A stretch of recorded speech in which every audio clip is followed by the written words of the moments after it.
Good evening. Welcome to what is the 29th Annual Candidates Night and Forum, sponsored by the Abington Republican Town Committee. I've been pleased, honored to be the moderator for most of them, and I think they've served a good purpose for the town. Everybody has a fair chance to have to say what they want to say in public. If they come, has a right to ask some questions of them. It is broadcast on Verizon Fios Channel 25, I believe, and they will record it tonight and broadcast it at later times. Our chairman, Joseph Dorian, is unable to be here tonight, but I'll be assisted by Mr. Franey and by Andy Burbine. And any questions that you write up on cards or anything, feel free to pass them up or give them to them. We will take comments from the uncontested candidates first, and that will move along fairly rapidly. And then we will do the 4 contested races. Current planning is that we will do the Board of Public Health first, despite what I told the candidate. Won't be second, it'll be first. Planning Board second, and then we'll do the School Committee, and lastly, the Board of Selectmen. Now, everybody will have an opportunity to give an opening statement, and at the end, you'll be able to have an opportunity to make a closing statement. So if you've answered a question and you feel you didn't say all that you wanted to say, or you wanted to add to it or something, that gives you a chance at the end to add to your answers or amend your answers perhaps or something. We do have rules, but we can be reasonably flexible because we usually have plenty of time, and no one has ever so far abused any of the rules we've had. Uncontested candidates, for example, have 2.5 minutes to speak for their opening. They'll have questions, and then they'll have 2.5 minutes for a closing statement. The contested candidates will have 5 minutes for opening, take questions, and then have 5 minutes afterwards to give a closing statement. Typically, so you'll know on the questions, if there are 3 candidates running for an office, for example, then I would give the first question to perhaps the person in the end, but then the next question would go to the person in the middle, then the next question would go to the third person and rotate around. So the first person isn't always the same one answering it, which wouldn't be fair. So we do have some dates that I want to mention on behalf of the town clerk, who was unable to be here. She has given me a brief statement to read when her office is up. But they always want me to note what some of the dates are that are coming up. The town meeting has been postponed till June 9th. And in August 20th is a date you wouldn't see very much, but that is the registration date for the state primary, which is in September. And then October 15th is this registration date so that you're able to vote in the state election in early November. So those are dates that are important if you have members of the family that want to register or something.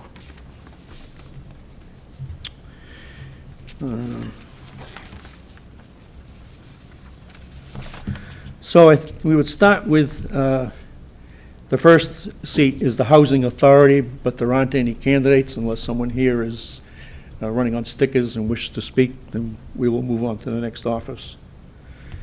The trustees of the Public Library, Betty H. Henderson, Barbara B. McLaughlin.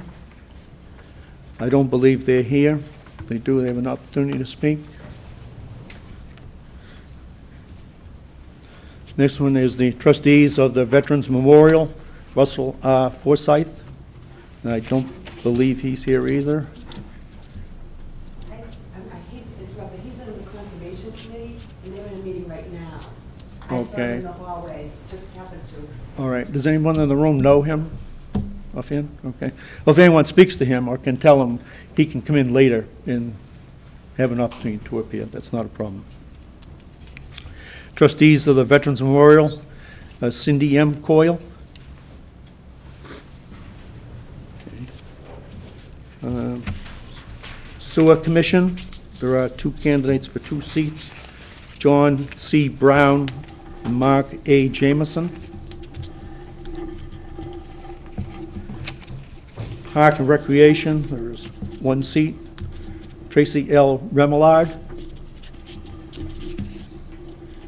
Water Commissioner, for a term of 3 years, Robert L. Toomey Jr.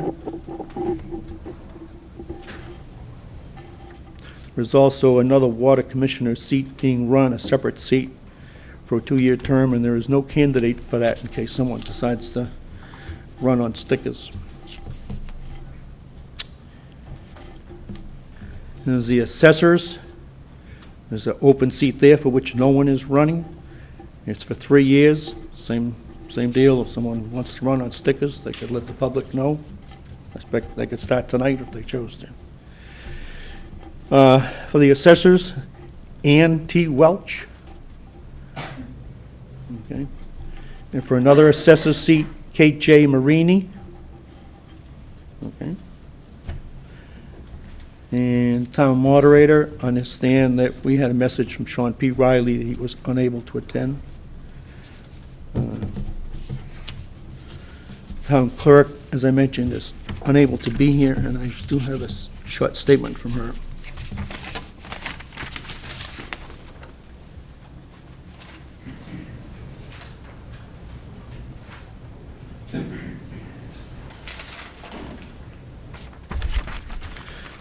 Incidentally, she had a death in the family at her home just the end of last week, so, and I was with her doing her duties last night at the town clerk's office, because there's a lot going on for signing.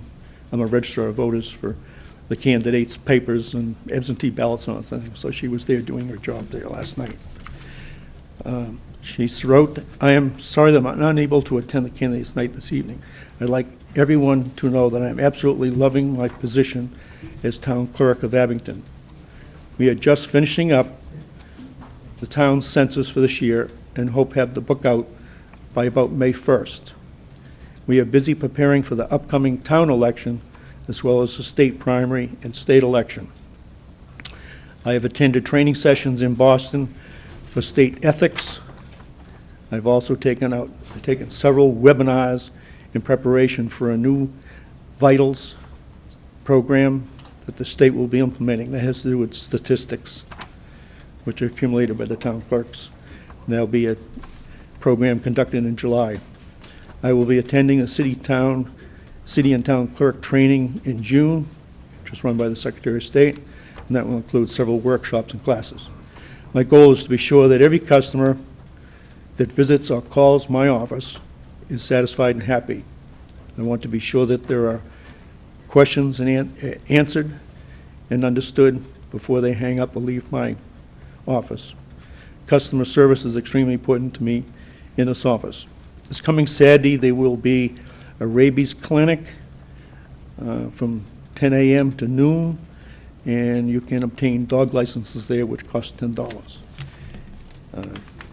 In closing, I would please ask you to vote for me on April 26th. Respectfully, Leanne M. Adams, Town Clerk.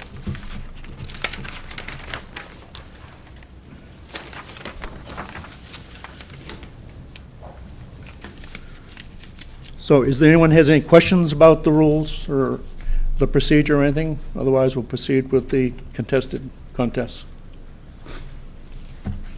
Okay. For the Board of Health, I know there's at least one candidate here, Susan A. Ferreira Emery. Would you come up to the table? And the other candidate is Edward J. Gourdinier, the second. And I don't believe he was able to make it.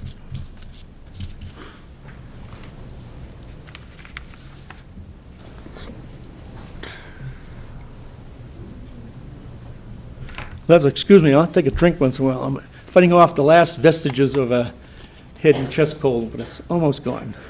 Sorry to hear that. Yeah, I should have come to the Board of Health. Absolutely. Wash your hands. If you're ready, you can give your opening statement. Thank you, thank you. My name is Susan Ferreira Emery, and I'm an Abington resident and an Abington business owner. and I'd like to be an Abington Board of Health member. I really get involved wherever I go. Let me tell you, this is very nerve-wracking. This is the most nervous I've ever been in my whole life. But I'd like to really do a good job. I have a great deal of food service knowledge, and I think that that would make me an excellent fit for the existing board. And I just want to see what we can do. That's it. Short and sweet, huh?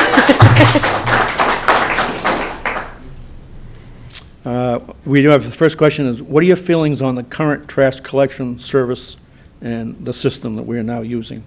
Well, I was like a lot of people. I didn't like the idea of having this forced on us. But I think that now you look around, it does look nice to have all of the rubbish barrels the same, and it's noisy what they do. It's very noisy. But other than that, I think it's working pretty good. I know the wind does blow the covers off of these barrels, which causes some trouble with rubbish blowing around, but you can't really accommodate for absolutely everything. And I think before, the rubbish barrels used to blow around too. So it's just the better of both of those worlds. Is it perfect? No. Was it expensive? Yes. Next question has to do with recycling. As far as I know, our town does reasonably well compared to some towns, I but think we do. what could we do to make it even more successful or better? I think, to tell you the truth, the biggest problem I see with the recycling is making it convenient. I think that there's a lot of, like my mother, for example, it's very inconvenient for her to recycle.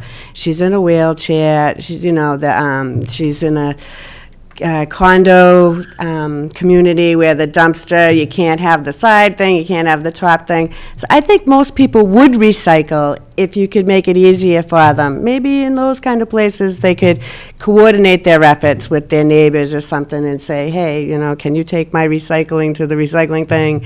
I think that might work. Okay. Next question deals with the relationship between the health agent and the board.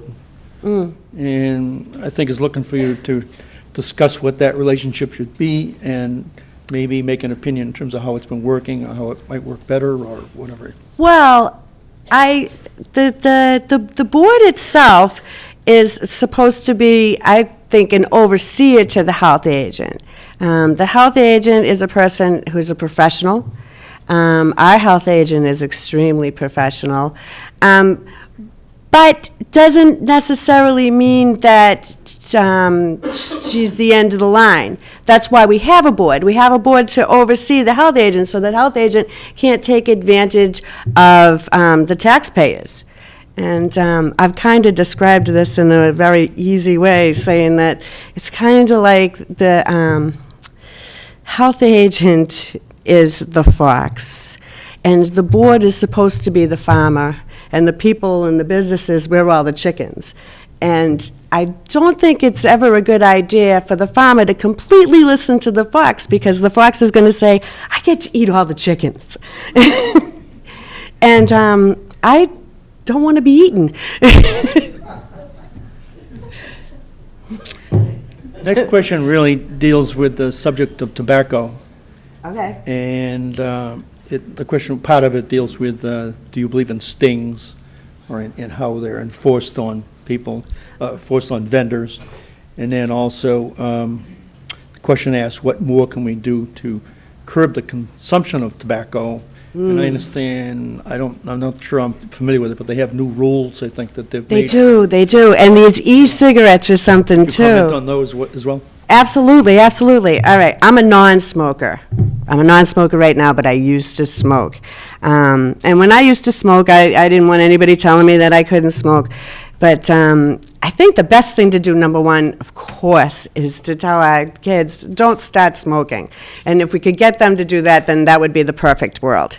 But in lieu of that, and that didn't work with me either, I'd have to say that making people aware that, and making it harder for places for people to smoke, I think that it's in everybody's best interest not to sell cigarettes to minors. Of course, I don't like the idea of sting situations because I just think it's inherently unfair. But if that's what it takes, then that's what it takes. It's too bad, but ID for cigarettes, I think that's a law. I think they have to do that. And if they don't do that, then yeah, they should be punished. I don't think that anybody should get away with selling cigarettes to minors. As far as people that already smoke, I really wish that they would try to quit because the savings is outrageous and you really would love it. But outside of that, that's a tough one. I was wrestling with the service when they were saying that they might stop selling cigarettes to the servicemen, and it's like, wow, how do you tell them that too? I really don't have an answer for that, but I think that the stings, if they work, then they're a necessary evil. Did they just set a minimum age recently? Do you know what it is? I don't know what it is, but I thought that is there a new minimum age? It's 17? Is that what you? I don't know. I'm not sure what it was. That's why I asked the question. Actually, I was kind of asking the question because various towns have had set various ages, and it'd probably be preferable if they were all the same. Oh, well, then that would be something that I would have to look into. I'm sorry, I don't have the answer to that, but I always thought that they couldn't buy cigarettes until they were 18. Some towns have recently set it to 21, but Oh. just my opinion, probably should be the same throughout the state. It should be the same throughout the state, yeah. I'm sorry, I guess I don't have an answer for that one. Forgive me. I think that's all the written questions we have, so you can give a closing statement when you're ready. Oh, boy. Well, I really would like to be on the Board of Health. I might not know everything, but I am doing my due diligence. I'm trying to look into something that I've heard when I've attended to the Board of Health meetings that I see that they might need to work on in the future, and that's the National Incident Management Systems. I've been looking into that certification and stuff, and then that's really just how to prepare yourself and prepare your town for what happens if there's a horrible thing that happens, and how you would handle that. I have been moving forward. I have been looking forward, and I would just like a shot. Thanks.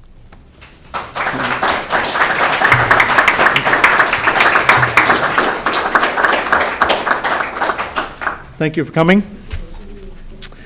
The next offices we're going to do is the Planning Board. So is Richard J. Collins a second here? Clifton A. Jacob Jr.?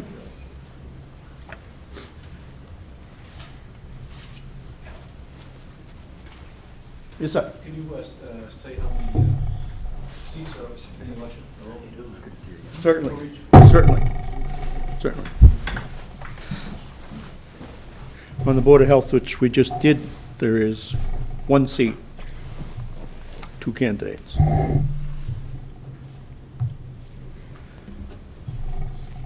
The Planning Board, there's one seat for 5 years, and there are two candidates.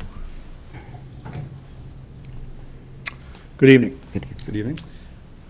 When you're ready, sir, give your opening statement. My name is Clifton Jacob. I'm from Abington. I grew up here. I spent all but 20 years of my life in this town. I have experience on the planning board in Holbrook. I spent 4.5 years there before leaving town. And so I've got background on planning boards and also on the Conservation Commission. So when they come through with their reports, I understand what they're talking about too, which helped out a lot. Left Holbrook, moved to Weymouth, kind of downsized after 4 kids and 2 in-laws lived with us. And I'm back in Abington, and I just want to get back involved with the planning board, and if I can, and do what I know what to do. I'm retired, disabled from an accident, and so I'm always around town, and I can put my self to good use as a planning board member. Thank you. Thank you. Mr. Collins, when you're ready. Good evening, and thank you to the Republican Town Committee for organizing this. My name is Rick Collins. I live on Orange Street with my wife Rachel and my son Ricky, who will be 3 at the end of this month. When we were looking for a place to buy our first home and raise our family, we wanted a town with community spirit, and we found that here in Abington. We like that there are parks and fields, that there's a mix of colonial homes and newer subdivisions, that there's a train station a half mile from my house, and that I can walk to go pick up a pizza. My wife and I also believe very strongly in volunteerism and giving back to the community.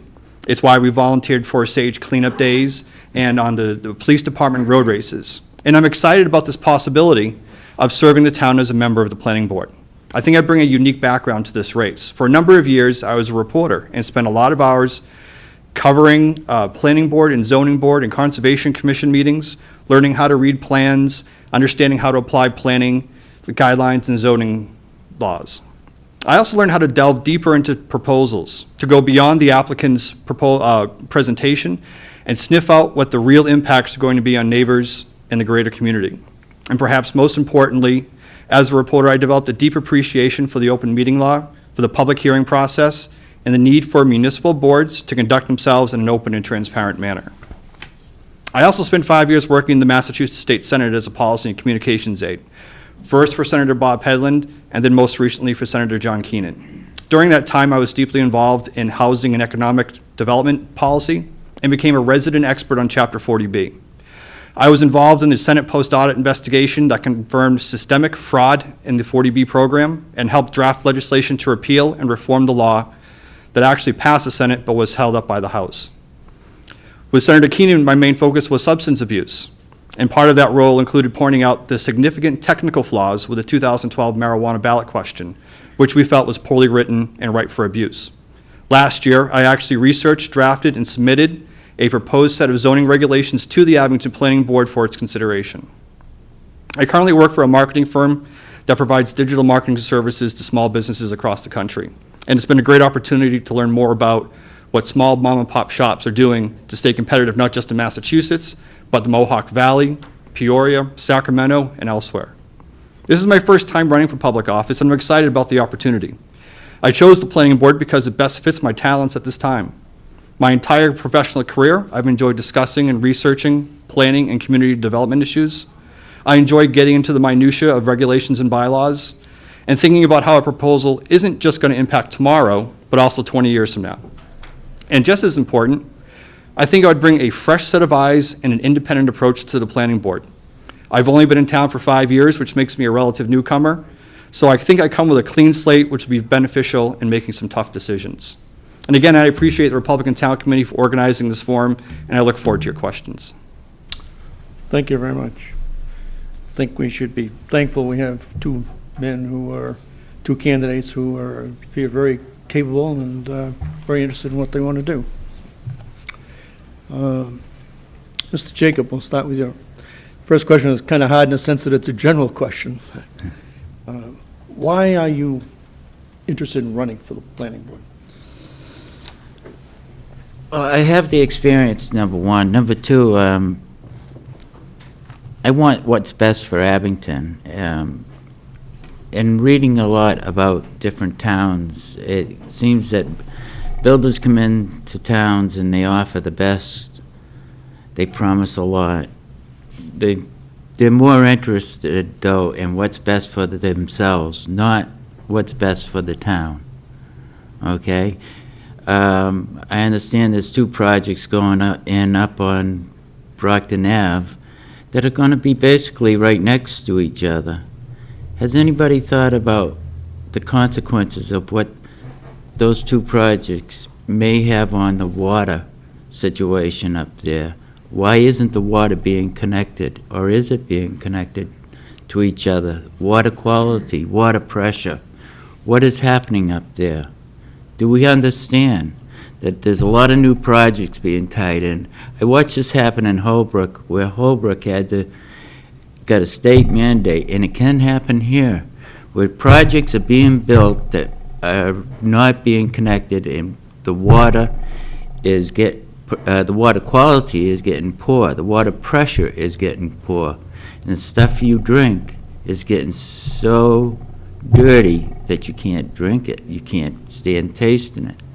And that's a big thing in these small towns, that people do not realize water quality. You know, it's nice to have all these big projects and about the 40Bs and stuff, and that's something else we have to look at. 40B, Abington is low on their 40B. And it's coming, folks. It's coming. You're going to be forced into it, and there's nothing anybody can say about it. There's only one town around in this area that has enough 40B housing, and it's right next door to you. So you got to look into what can we do to have some control on 40B. You know, it's a great idea to start looking into that at this point. And the point is, people want to build apartments in here, in this town. We want to control it now, not down the road. And I'm sure you agree with me.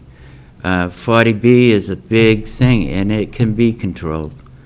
But it's got to be on our terms. We're not going to stop them. Okay, thank you.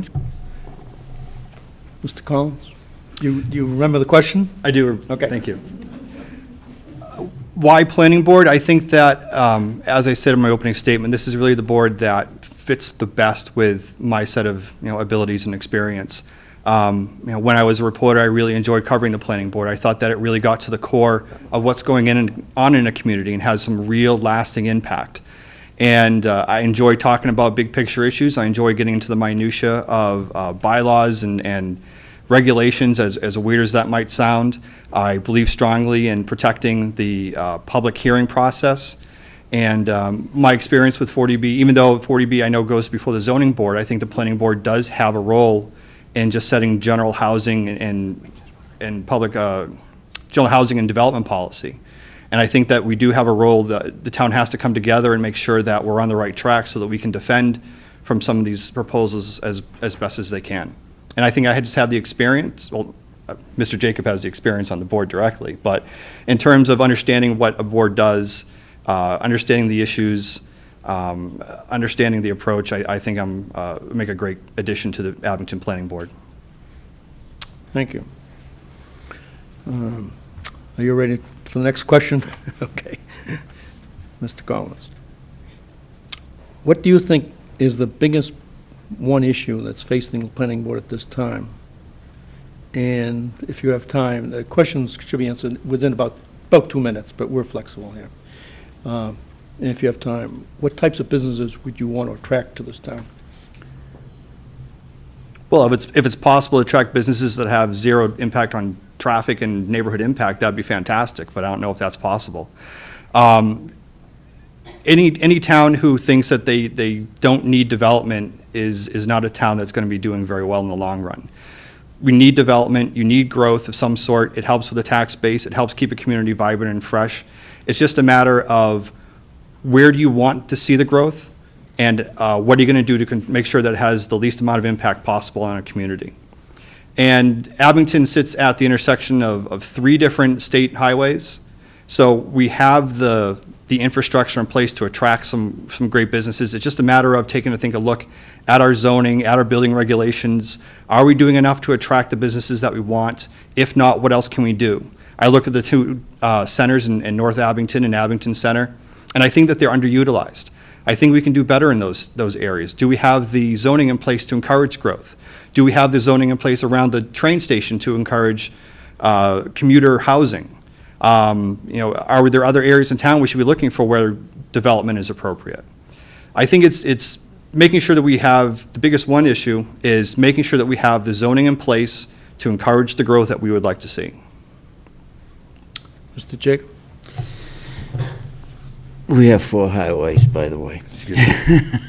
Do you recall the question? You want it reread? Go ahead. Okay, well, it's asking a 2-part question.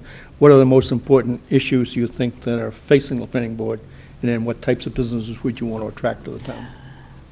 I'd like to see commercial and industrial brought in, and the main place it should be is in Southfield, as far as I'm concerned.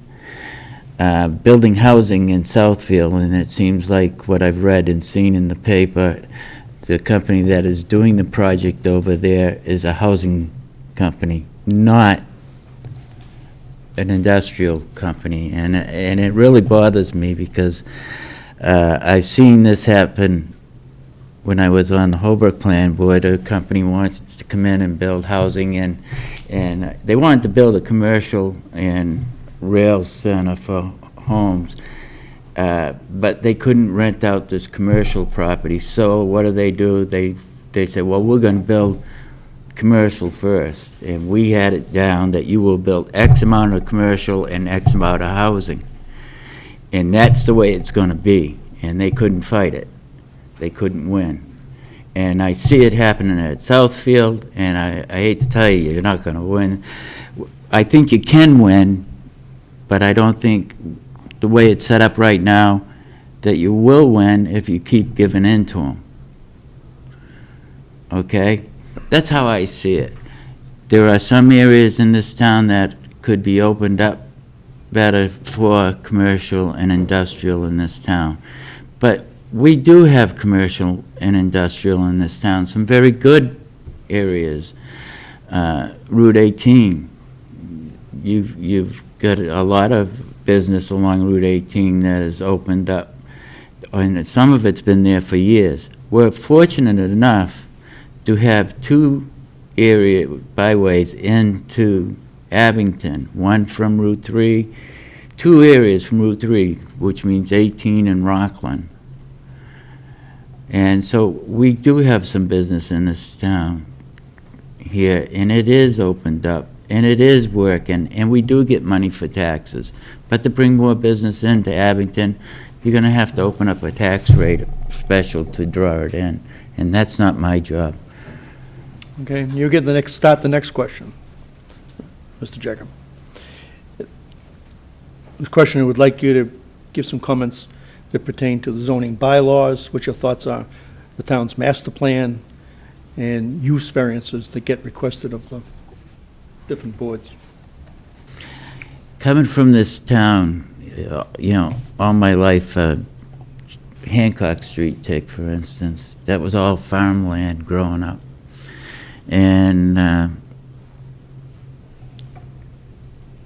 this town cannot afford to keep growing and make it hard for the town to build schools, increase the size of the fire department, increase the size of the police department. We have to be looking at slowing the building down for housing. I've said this before, and I'll say it again. We have to increase our size of our building lots, and that's zoning, and we have to increase all factions of our zoning in the town of Abington to cut down the building of houses. The more people you bring in the town to live, the more it costs the town.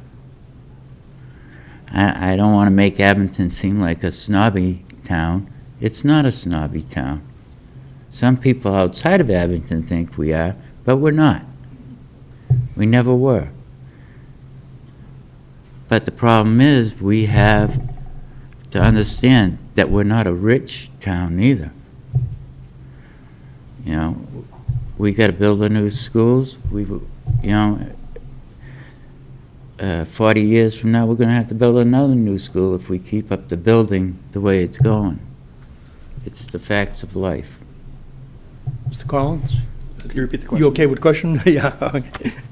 This question, I wanted to get your comments on the existing zoning bylaws, the town's master plan, and the issue of use variances to get brought before the various boards.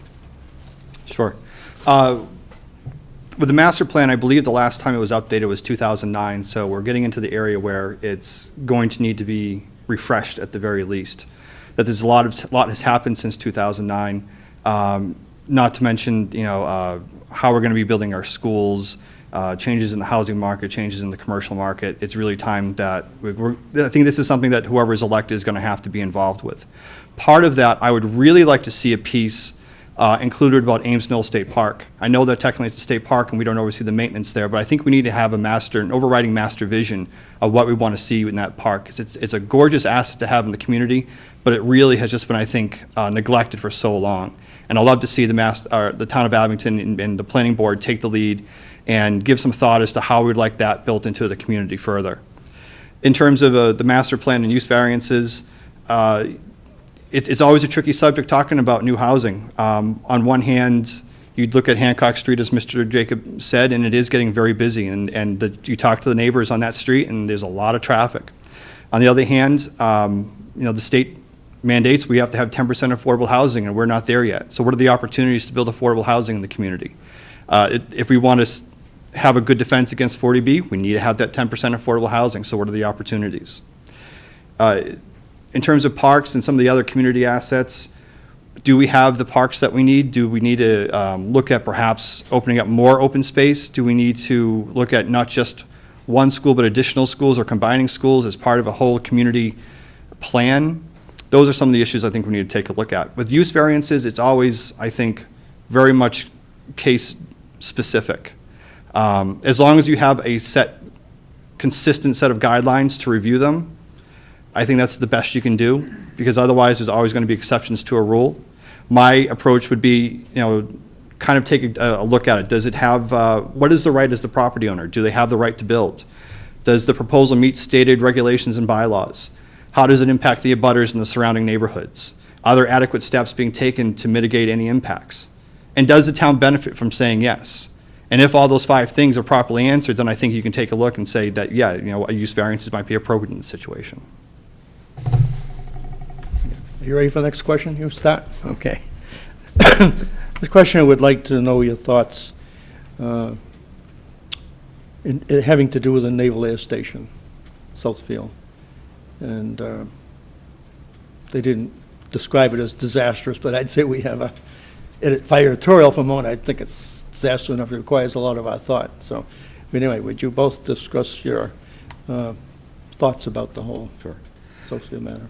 This is something I got a chance to take an in-depth review of when I was working for Senator Headland when they were doing the initial enabling legislation. And it's a really complicated issue, and it's unfortunate that LNR fell short of its obligations and responsibilities and essentially sold out the project to somebody else who doesn't have much interest in working with the communities. I think that the towns are in a very tough place. I think the developer can basically throw up his hands and say, we're not going to do anything, and then we're not going to see the master plan that we all agreed as community was the right thing to do. And they know that. And I think the town of Weymouth and the town of Abington and Rockland are going to work with them as best they can. But at the end of the day, unfortunately, I think the developer really holds the stick here. I think the initial plan, as was laid out, was a really smart approach where we need to have a balance of commercial and industrial and housing. We saw the housing go up. Unfortunately, they're sitting in the middle of an island right now with nothing around it. I think my biggest fear is if this all completely falls apart and essentially it's sold off parcel by parcel and just becomes essentially, tract housing. And I think that's the worst. That would be the worst case scenario. For planning board, I would certainly advocate that we need to incorporate whatever decisions are made into our master plan. If it's going to be reconsidered, if the whole plan is going to be reconsidered and redeveloped, I think that's fantastic, and I hope we can find a developer that actually wants to work with the communities. If not, then we need to be ready and prepared to take back this land and develop it in a way that's best for Abington. Mr. Jacob, I know you've already somewhat touched on this matter, but you want to... It is a disaster, and it's going to be a disaster because that's what I see as being sold off as into tracts of housing.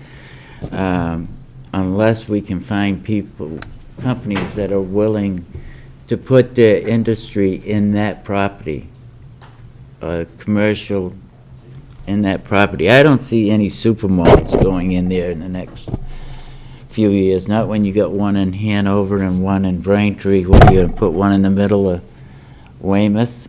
But I do I do see that it would have been a good situation for industry to go in. You had everything there.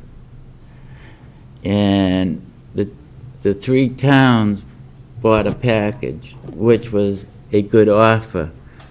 But L&R had no way to carry that out, I don't believe. Again, it was another housing building company, and that's what they did, build houses. And now we got another company in there that's what they do. They build houses. And we're stuck in a trap. And unless all three towns stand together and say, no, we're not going to go this way, and it's going to be a hard battle for everybody, not just the planning board, but the selectmen and everybody that's involved in this, to say, no, we're not letting you do this. That's just what we're going to end up with. It's time we got together as boards and say, no, we're not taking this anymore. We're not going to let this happen.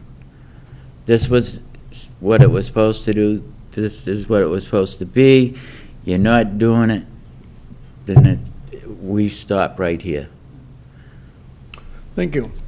Mr. Collins, Mr. Jacobs started with the opening statements. Would you start with the closing statements? Sure. 2.5 minutes. Again, thank you to the Republican Town Committee for organizing this event. I'm really excited about the possible opportunity of serving on the Abington Planning Board. I think, as I stated earlier, there's a few reasons why I'm hoping that people will vote for me. I think I'm a fresh set of eyes. I'm someone who, this is the first time running for public office, and I think I would bring an independent approach as well. I have a working familiarity with planning regulations and bylaws. I'm committed to open and transparent public hearing process and adherence to the open meeting law. And I understand the need to consider the impact of development not just tomorrow, but 20 years down the road. And so I'd appreciate people's consideration for voting for me for planning board on April 26th. Thank you. I'm familiar too with the open meeting law, and I'm familiar with what goes on in a planning board. I've studied master plans. I've been through it all. But the big thing you need to study is what I call the Bible, the Green Book, the laws, the mass general laws. And I've had the chance to do that. It's a very exciting thing to serve your town. You know, yes, I have not served in the State House or for any senators or anything. But I've worked in this town. I've dug holes in this town. I've worked in construction in this town. I know what it's about. I grew up here. And I care about this town. This town is very important to me. I've always wanted to come home to it. And I'm willing to put the time and the attitude and the strength back into the town of Abington that I always did when I lived here growing up. I thank the Republican Party of Abington for putting this on, and I wish you a lot of luck. You too.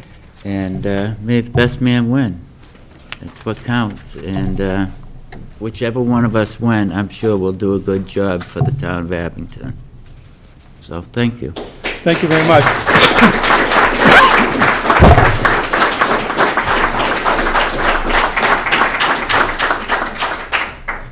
Thank you very much. I think it was very helpful to the public to hear you.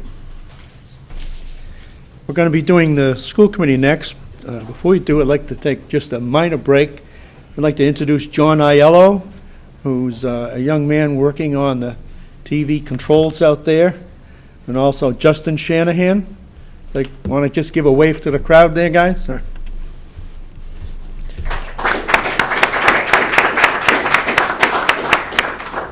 They do a great job. Thank you very much, guys. And I don't believe Mr. Jonathan Mehall is present.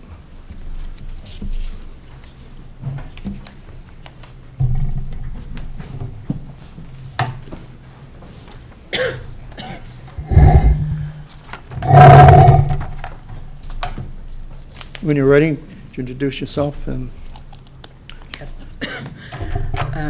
My name is Jeanette Cummings-Leary. I am a current Abington School Committee member. I've been a member for 3 years and current chair, and I have been for the past 2 years.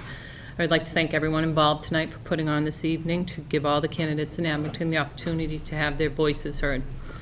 I've had experience in education. I have a bachelor's degree in elementary education and a dual master's in early childhood education and child development. I have 20 years plus experience in the field, first as a classroom teacher and now as an administration in the education field, which I continue to do. My husband and I, Clem, we have 2 children, both students of Abington. We've been residents of Abington for 14 years.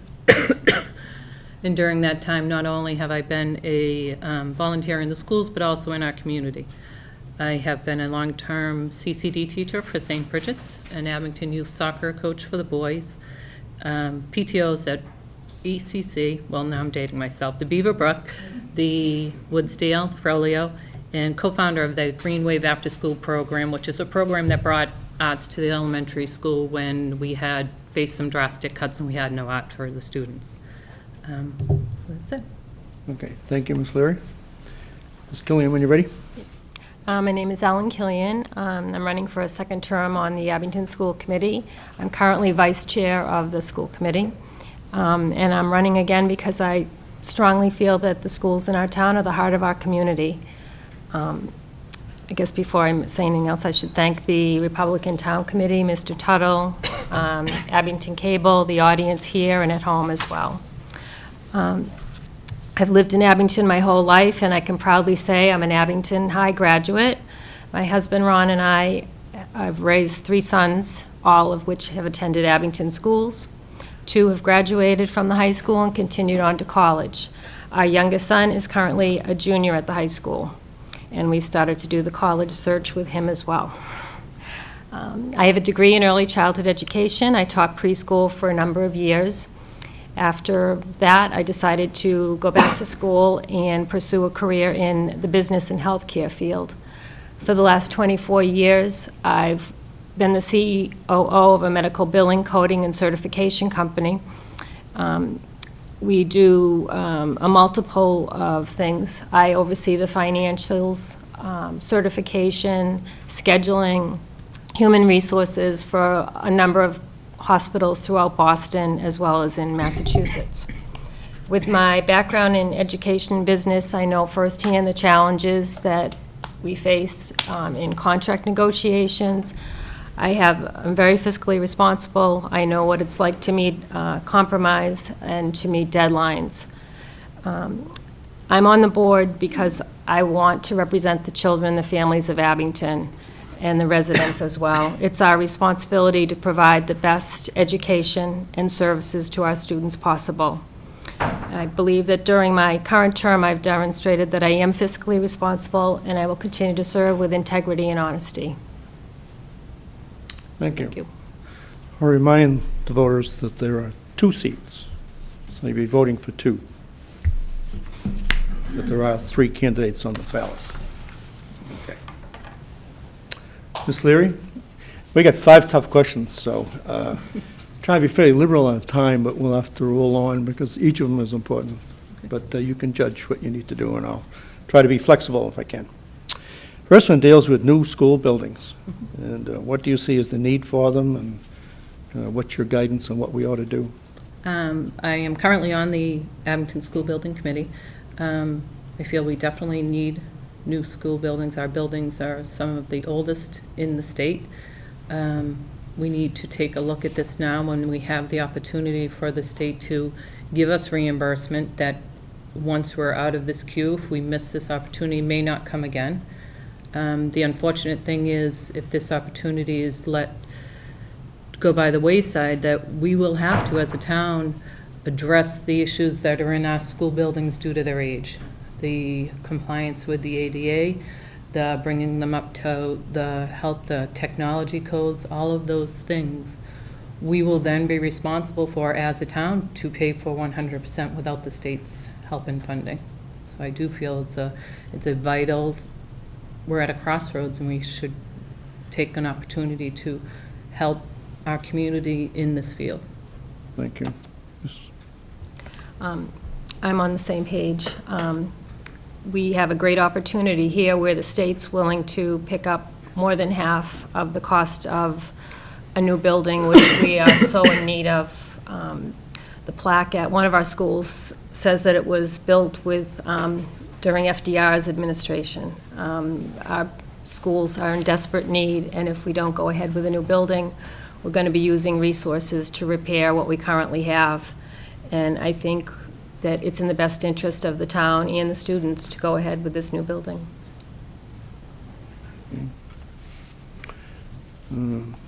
Ms. Killen, you want to take the second question? Is that one the second question? They want your thoughts. Apparently, we're in the third year, which is the final year of an existing contract with teachers and other personnel. Would you discuss your thoughts on how to handle the upcoming contract negotiations and what the objectives should be? Sure. I served on the negotiation committee for the current contract that we have. It was a very long and lengthy process. A lot of thought and energies went into it, and I think that the result was a fair and very equitable contract to the town as well as the teachers. Before I go on to the next person, can I ask further on that? So you've had experience with this. Did you have enough professional assistance when you went through this before?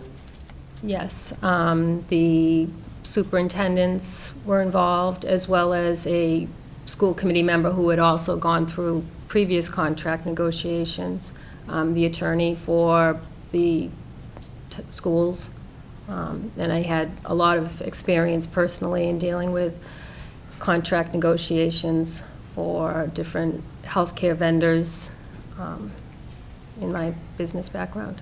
If you don't mind, is there anything you would change about that? And giving you an opportunity to voice some opinions on how you would change it or go about it differently if you think that's These necessary. school contracts? Yeah.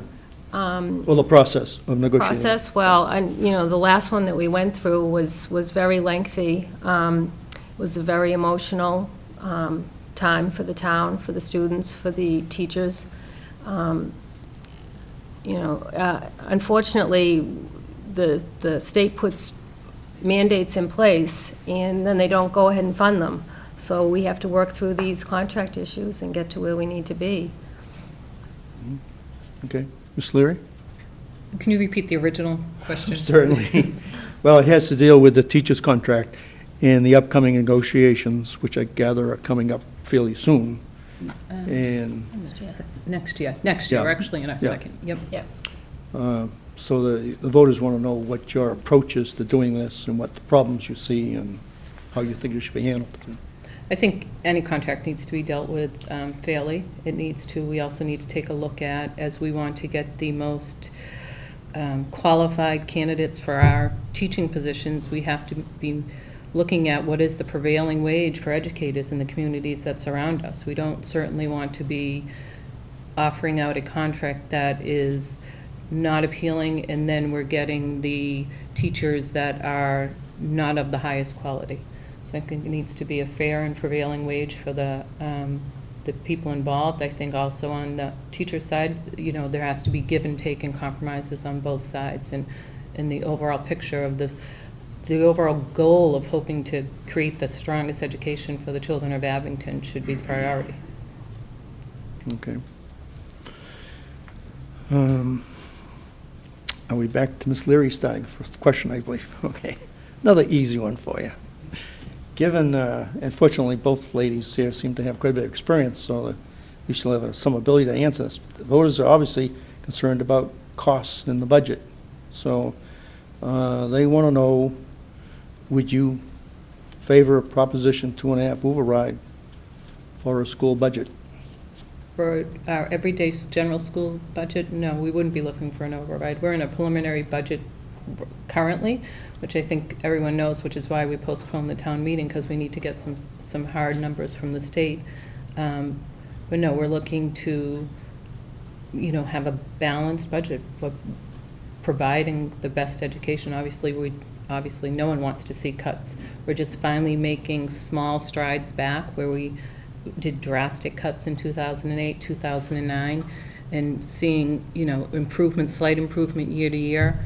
And we would hate to go back to do that, but no, not wouldn't be proposing an override. Okay. Ms. Killian? I don't support an override for operational reasons. We are continuing to meet the regulatory demands and mandates. We have to cover things like all the special needs, travel, all of those type of things. So I wouldn't support it, no. I think, Ms. Killian, you have the question next. This questioner would like to know your thoughts about the current MCAS system, and I know new ones are being considered and being tested. Would you want to address that as best you can? The MCAS is a Massachusetts testing system that we've had for a number of years.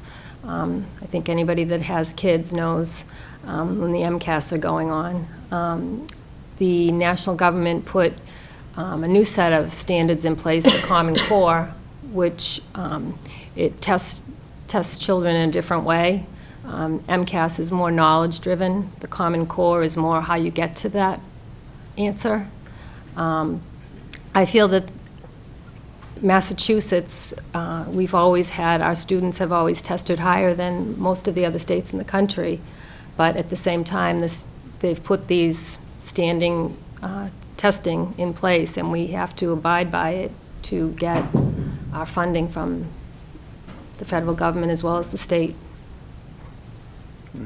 Any further thoughts on that? You- Oh, I was giving her one more shot at giving an opinion. Well, in terms of- I know that we haven't encountered any issues per se with some of the testing so far with this Common Core, but some of the other districts in the area, their software, their computers, and their schools aren't even able to handle some of the testing. Happens, I saw a whole program last night where they were testing the kids on computers with some problems, but that's true with anything you start, I guess. But in any event. Ms. Leary, would you? I think, as Ellen says, that, the Common Core, which almost all of the 50 states have adopted, is, driving the standardized testing, which MCAS, which we are now in the transitional stage of probably moving to a different system with the acronym of PARC, which again, as Ellen mentioned, the state puts the parameters on how we are to use these testing capabilities, but we don't necessarily have the technology to support it, nor the funding behind it to support it, but we're required to do it. I think it's good to see where our students are. I think it's good to see as they track where they are tracking year to year in different areas, especially as more and more students go off to four-year institutions, and these tests are looking to see where they will succeed and where they are lacking to help them remedy that before they go off to college. So. Ms. Leary, you get the last question. I'd like, within the time that we can allow to it, because there's a lot of subjects they've touched on, but how and why we might expand certain programs, and obviously how we would manage to pay for those, class sizes. Could you deal with those subjects? Yes, within 2 minutes, probably not, but. Well, I'm trying to be liberal broad. here. Yeah. I think in moving forward, I think adapting, and if we went forward with a new school building, a lot of those issues would be able to be addressed. We'd have more opportunities to lower our class sizes, because truly, even if we had unlimited funds to hire teachers tomorrow, we don't have the classes to put the teachers in to make our classes smaller. We need more space for our students, so in doing that, having a new school building would allow us to lower our grade sizes around the district, because we'd be able to move grades into different buildings. And then, again, having a new school building that had technology, that we could have unlimited computers running at one time. Not only half the computers, because once you turn the other ones on, the system's going to shut down. Having the capabilities of having interactive whiteboards in all of the classroom, not just the left side of the building. If you have a new building that's supporting that technology, we would be able to also address those issues, I believe. Okay. I had some follow-up questions from Ms. Killian, so I'd like to ask you one. Sure.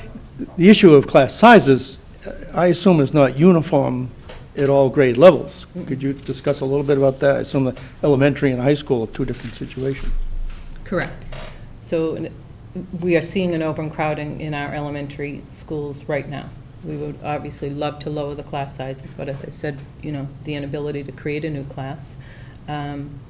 It's already, we know for next year, our kindergarten classes at the center school, there's already a wait list. So there are more people interested than we have available spots for our full-time kindergarten. So there's a great deal of, and that's where you see the population being larger and overcrowded, is in the elementary, in almost all districts. Ms. Killian? Can you repeat the question? Well, it's a subject in terms of programs, you know, some of them should be expanded, some not probably, and so forth. You may have some thoughts on that, and class sizes. I think with the new building, there will be a way for us to share a lot of the same resources. Right now, we have a gym teacher that has to travel between a couple of our schools. With the new building, he's going to be right there, right on site. That will alleviate with some of that. You know, I still think that the state and federal mandates financially strap the town, and we have to continue to go after the state to hold up their end of the bargain. And they put these rules and regulations in place, and then they don't come through with the money. And I think that we still have to continue to go after them for what they owe us. Right.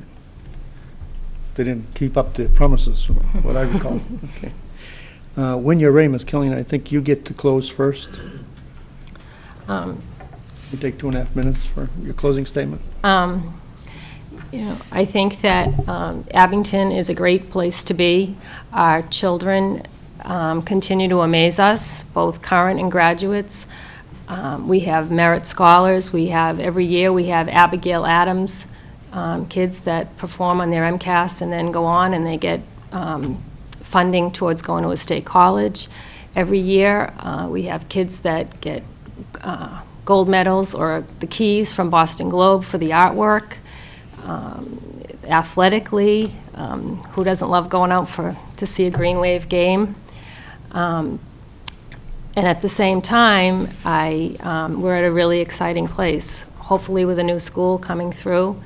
And I ask that you let me continue to keep going on the school board. I feel like I've learned a lot the last 3 years, and I'd like to continue. And I ask that, I also would like to thank Jeanette and our other candidate that's not here tonight for stepping up as well. And I ask that on April 26th, you consider giving me one of your votes. Thank you. Thank you. Okay. Ms. Larry? It's my belief that a community's responsibility is to educate children in all aspects of life, not only academically, but socially and emotionally. As parents and educators, it's important to create solid and responsible young adults and send them into the world from which an environment that gives them a strong, solid foundation on which to grow and learn. This is a critical time for Abington, and I believe I can make a positive difference in the community by continuing to serve on the school committee.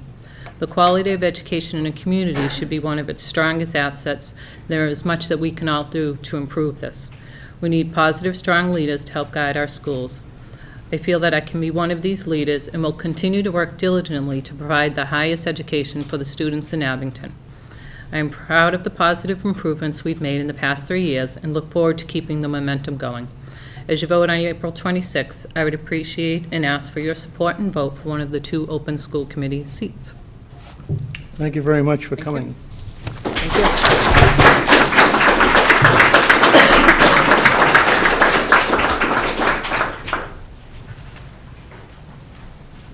We'll next be doing the selectmen's race. And there are going to be 2 seats elected, and there are 3 candidates. Boyle, Maureen G. Jansen, and Rebecca A. Cantor. Who have you? No, have you? Sign.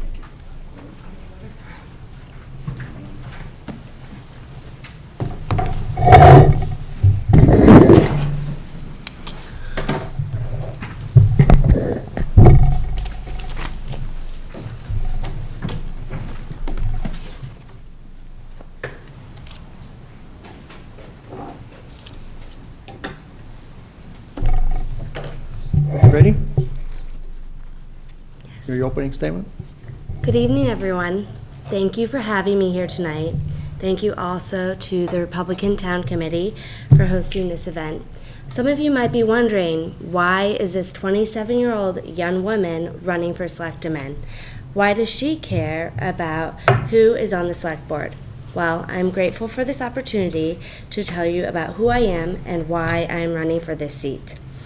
My family and I came to Abington when I was 9 years old. My younger sister Megan and I quickly settled into school. I attended North and my sister went to the ECC. My family and I loved the tight-knit community and appreciated Abington's small-town values. My father Larry began preaching in Abington at a small church and later moving to Abington First Baptist, and my mother Susan began teaching in the Abington Public Schools. I feel lucky to have grown up in a town like Abington where people value community, honesty, compassion, hard work, and the importance of giving back to your community. My parents had to work hard for all that we had and taught me to never take anything for granted. As a young kid and as a teenager, I had a passion for sports, specifically soccer. I learned the importance of teamwork playing Abington youth soccer. If one person wasn't doing their job, then the whole team would suffer. Soccer and the leadership skills I learned from it showed me we all have a stake in the community we are involved in, and we all have a responsibility to help one another succeed. The past few years, I have spent my time in and out of Abington.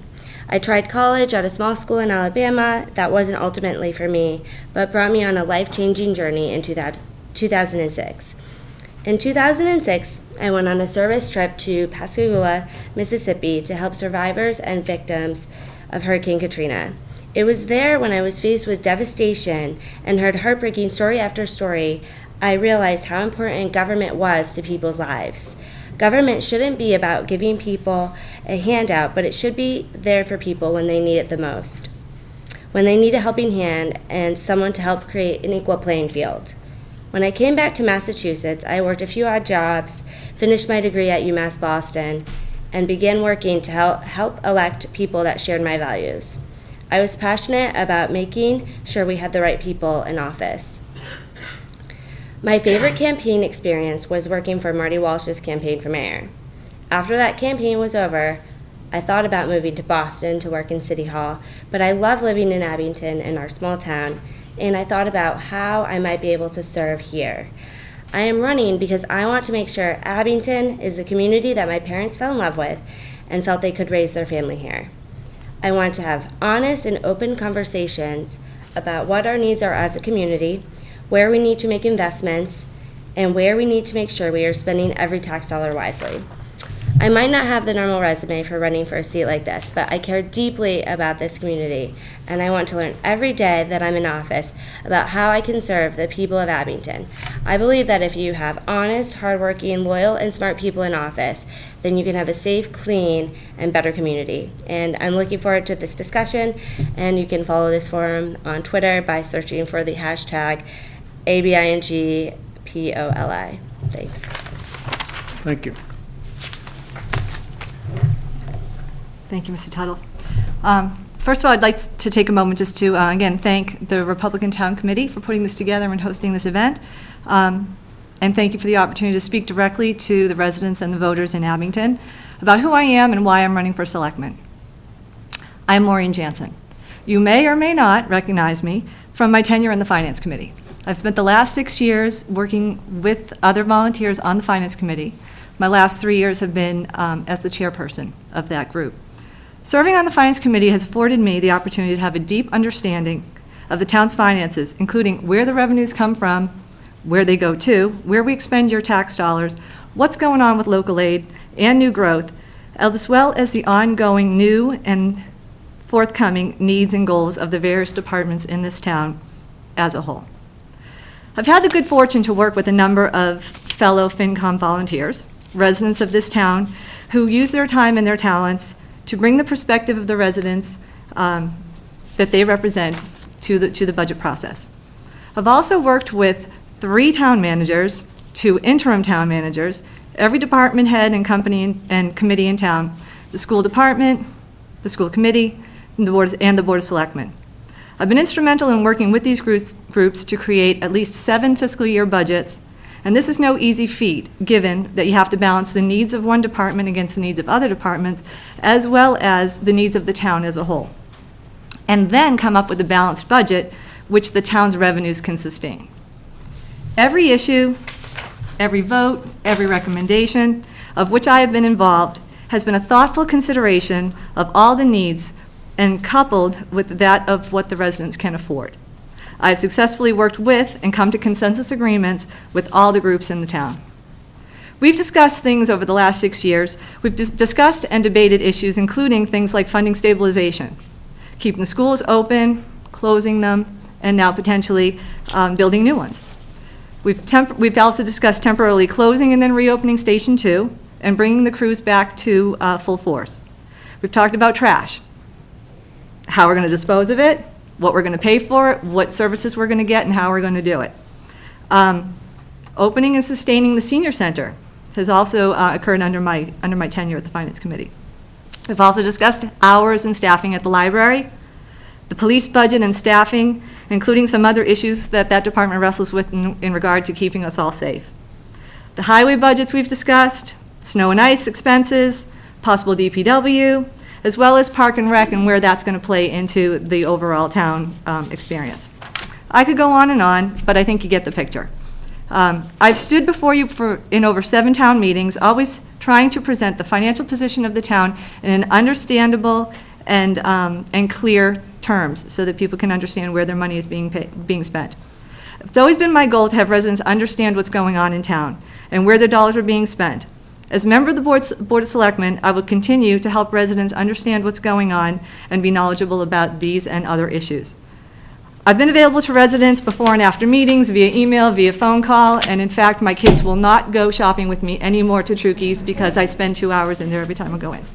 Anyway, long story short, I'll wrap it up. As far as who I am, that's what I've done as far as who I am, beyond just volunteering at the town management level. I moved to Abington 15 years ago to put down roots in a community where my family could grow, be happy, safe, and be involved. My sister and her family live in town, and it wasn't long before we enticed my mother to move into town as well.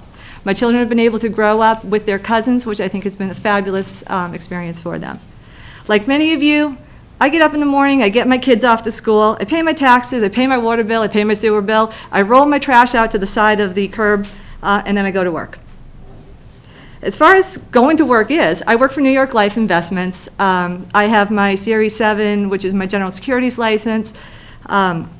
At work, I deal with customer service. I hire and train customer service representatives and run call centers. Anyway, long story short, I've been in that business for well over 20 years. I enjoy it, and I think it keeps me understanding what's going on in the economy, et cetera. Anyway, I'm a single working mom. I have 2 incredible young men. I have a senior and a junior at Abington High School. They've gone through all of the Abington Public Schools. They themselves have been involved in fundraisers. They've sold Christmas trees. They've done door-to-door drives. They play sports at both. They played in the youth levels and also in the varsity levels at the high school. Personally, I volunteer with Greenway Boosters. I've been actively involved in youth baseball and football and soccer. I participated and failed miserably at teamwork trivia, but I do it anyway because it supports the kids in town, it supports the boosters, and also student athletes, the music students, etc., and arts. As many of you can relate, I've met some of my best friends in town through the volunteer events that I have taken place in, and you may even remember I spent some time in a dunk tank for the tricentennial to raise money too. Anyway, so I grew up in Quincy. I owned my first home in another town, not Abington and not Quincy, but so I'm not a lifelong resident of Abington. But what I can tell you is I believe that helps me bring a unique perspective to this town because I know how other towns do things, and I know what we do right, and I know how we can do things differently. And I just look to you. I encourage you to talk to me, educate me about your issues, and long story short, I've demonstrated that in the Finance Committee, I can fight for right, I can make tough decisions, and again, I just hope that you will be kind enough to give me one of your votes on April 26th. Thank you. Thank you. Mr. Coyle. Each year it seems I get more nervous doing this. I'm not a very good public speaker, but I'd like to thank the Abington Republican Town Committee for hosting this forum, Mr. Tuttle for moderating, and especially for all the candidates who placed their names on the ballot and who came out tonight. I don't have this part written down, but it's hard to believe that it's been 29 years since we've been doing this. Yeah. And I remember the first one when Mr. Franny was asked the question, should condoms be distributed in school? And it made the headlines, and if you want to know what the answer to the question was, just ask him afterwards. It's very amusing, as usual. For those of you who don't know me, my name is Ken Coyle. I live on Washington Street with my wife Cindy. We have 3 children, all who graduated from the Abington school system. If I look familiar, it's because you may have seen me at Trukey Supermarket. In September, I took over as store manager for a company that I have worked for since I was 15 years old. People ask me, have you lived in Abington your whole life? My reply is always the same, not yet. Abington is that sort of town. I'm proud to say that I've lived in Abington for most of my life. I played Little League here. I graduated from Abington High School here. I was married here. Twice, sorry, honey. I bought my first home here. I raised a family here. I attend church here, and you already know that I work here. It's not by accident that I am still here. It is by choice. And I'm not the only person that feels this way. Abington is a great place to live then and now. I am running for re-election to the Board of Selectmen to make sure that it remains the same type of town that makes people proud to be from. A place where parents want to raise their children, and a place where people are not embarrassed to have a bumper sticker on their car that says Townie. Before becoming a selectman 3 years ago, I had served our town in a variety of positions since the early 90s. Excuse me. First as a sewer commissioner, then on the finance committee, and then on the Board of Health. I've always considered it an honor to be allowed to give back to the community that has given so much to me. Before I served on the Sewer Commission and the Board of Health, both boards were under investigation from the Ethics Commission and were consistently in the papers for the wrong reasons. I ran for these positions because I thought I could help turn these boards around. Through common sense, hard work, transparency, and a willingness to work with others, we were able to bring respectability and the public's trust back to these boards. I am proud to say that for the 4 years I have served on the Finance Committee and my 3 years as selectman, we have never asked for an override to fund the town's operating budget. Now more than ever, the same financial responsibility is needed. I know firsthand how tough it is to make ends meet. I know better than anybody else what the price of a gallon of milk costs. I see the prices of food, gas, and utilities increasing. We cannot keep asking taxpayers for more money. We have to watch how every dollar is spent, and we must continue working to increase revenues and control costs. I am proud to say that as a board and as a town, we have accomplished a great deal these last 3 years. We have a new innovative trash collection system that not only saves the town money, but also helps keep our streets neater and free of blowing trash in barrels. We have a new town manager in place, of which I had the honor to serve on the search committee that recommended him. Mr. LaFond has brought a spirit of cooperation and a much-needed stability to Town Hall. I guess what I'm most proud of these last 3 years is the way we have managed to balance our budgets and still been able to slowly increase the staffing levels of town departments. Combining cost-saving measures, restructuring, along with the cooperation of department heads, we have been able to do things such as opening the second fire station and have still been able to put money away in the town stabilization fund. None of this could have been accomplished without the teamwork of residents, town boards, and town employees. All this hard work improving the town's financial position has not gone unrecognized. Last month, the selectmen were notified that Standard & Poor's, the nation's leading financial rating company, had increased Abington's bond rating. This rating improvement will save the town substantial money anytime we have to borrow for short or long-term debt. This speaks volumes to the progress we have made from a few short years ago when there was only $1,000 in our stabilization fund to now when we have over $1 million. We must continue to maintain this course and continue the progress we have made. In closing, I would like to say that on Saturday, April 26th, you have a choice. I encourage you to vote for someone who has a proven track record and worked hard to make our town government accountable and transparent. Someone who will continue the progress we have made. Someone who is accessible and has a long history of community involvement. Someone who is not afraid to make the tough decisions on the big issues that affect our town. Someone who shares your priorities and your passion for Abington. I am that person, and I truly hope that you will consider using one of your 2 votes to re-elect me to the Board of Selectmen. Thank you. Thank you very much. Looks like we have about 5 or 6 questions. I'm not sure they all deserve the same amount of time, need to be answered, but however, I'll try to be somewhat flexible, because if you think it takes a longer one, then I think that's okay, as long as you don't go too long. We'll start at the end. Ms. Cantor. would you support a Proposition 2.5 override? And if so, for what amount or limit, and for what purposes would you be favorable or unfavorable? Okay. As selectman, I'm against an override for the operating budget. I do not want to increase the amount the taxpayers are currently paying for town services. But I also want the voters to know that I will stand up and I will support the new school as a debt exclusion item. Ms. Jansen? An operational override I would not be in favor of at all. I think we have to learn, and I think we've learned this over the past few years, to live within our means. The town has taken votes, both at town meeting and at the ballot box, about how they feel about operational overrides. I know I've heard it loud and clear, which I'm sure you have as well. So as an operational override, I would absolutely not support. I would, though, make exception to the fact and definitely clarify that a capital exclusion for a capital item such as the schools, I would absolutely be in favor of. The difference there being that it's for a specific period of time, and it does not add to your levy. That would be my answer. Thank you. Mr. Coyle? I would never be in favor of an operational budget override ever.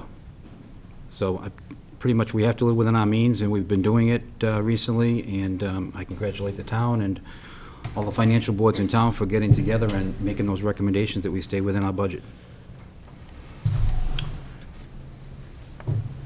Okay. Ms. Jansen? You take the second, start with the second question. Okay. Absolutely. The next one will be for Mr. Coyle. This questioner is interested in a situation at South Weymouth Naval Air Station, the Southfield project. Yes. My understanding is we have appointed a new trustee or director for it to represent this town, who's in the room, Christopher Aiello. And if you were to, maybe you have already, but if you were to sit down with him for an hour's chat and discuss it, what message as a select woman would you be trying to convey to him, and what would you want to accomplish, in other words? If given the opportunity to sit down with Mr. Aiello or anyone representing Abington with regard to the Tri-Town and Southfield, first of all, what I would want to do is learn from that person, because I can talk all I want, but what I'd want to know is what that person is bringing back from those meetings, so that we can all be educated and knowledgeable about what's going on there. Yes, we can read what's going on in the newspaper, but I think those who are there in negotiations afford us a great opportunity to learn. Having said that, I would want to learn from them, and I'd also want to express that from the Board of Selectmen perspective, or being a selectman, I would want to make sure that we take into account the needs of Abington, as well as those folks who are living in Southfield right now, because they did agree to buy properties there under a certain set of rules. But I also understand that the rules that were made, or the legislation there, was something that was done, I am certain, in good faith, but it was done at a different economic time some years ago. So to make a long story short, I would want to talk to Chris. I'd want to hear what he has to say, but I'd also want to express that from a Board of Selectmen perspective, we have to work together with the other towns, with Rockland and with Weymouth, as well as those who are on both the Tri-Town and the Starwood Venture Group, to make sure that we come out with an agreement we can all live with for the long term. Mr. Coyle? Before sitting down with Chris, I think it's important to reach out to the residents of Abington and the people that I see in Trukey's and have comments and ask them what their feelings are. I do get a lot of feedback there, and we actually got some feedback earlier tonight from some of the planning board candidates about the Southfield. So I think it's really important to get a feel for what the residents of the town, what their opinions are. The two proposals are in place now, and I know that actually Chris is coming to the next selectmen's meeting, so you'll want to watch that or be here for that. I believe that Tri-Town has a proposal now, and Starwoods has a proposal, and it's really exciting reading. And they're changing constantly, they're on the flux. So it's really important to keep up to date with this stuff, and I will be meeting Chris. I actually spoke to Chris earlier today to try to get what the latest proposals are. So, but I do think it's important that we are Abington selectmen, we are concerned what happens in Abington property and what happens, how it affects our residents. I mean, sure, I'm concerned about the people that are living in Southfield right now, but my major concern is the people here in Abington. And they need a voice, and I would reiterate to Chris that he is their voice right now. Okay. Ms. Cantor? Well, thank you for that question. I would also want to listen and learn as much as I could about this issue from the voters, and also sit down with Mr. Aiello and get his perspective on the issue. I would want to know his take on what's good for Abington and what's bad for Abington, and I think that this is a local issue, and the state really needs to respect the decisions of the town. Thank you. The next question goes to Mr. Coyle. An easy one, right? Softball question? Thought that was a softball. The town has had some experience now with the town manager system in various forms and with various individuals. Could you expound upon your view of how that's gone and where we're at, the future of it? Absolutely. I, like myself, like Maureen, have worked with 3 town managers, and I've got to be honest with you, the whole system depends on who you have as a town manager. It really does. It's incredible. It's like night and day, their management styles. Just like in every job, there's different management styles. I've got to be honest with you, the one that we have now, and I spoke about it in my opening statement, it brings a good atmosphere to the town. You're not afraid to talk to him. Some managers in the past have been very, how to say, domineering, or it's my way or the highway. And I like that our town manager now is accessible to people. He's accessible to me. If I have questions, he picks up the phone. I get texts and emails from him at night, things that are going on. So the lines of communication between the town manager we have right now and the Board of Selectmen are incredible, and he comes to us and wants to know where we stand before he makes a decision. He doesn't come to us afterwards and ask if we approve what he said, and that makes a big difference in the way the town runs. Okay, Ms. Cantor? I support our town manager in his role. I respect all that he's done for our community.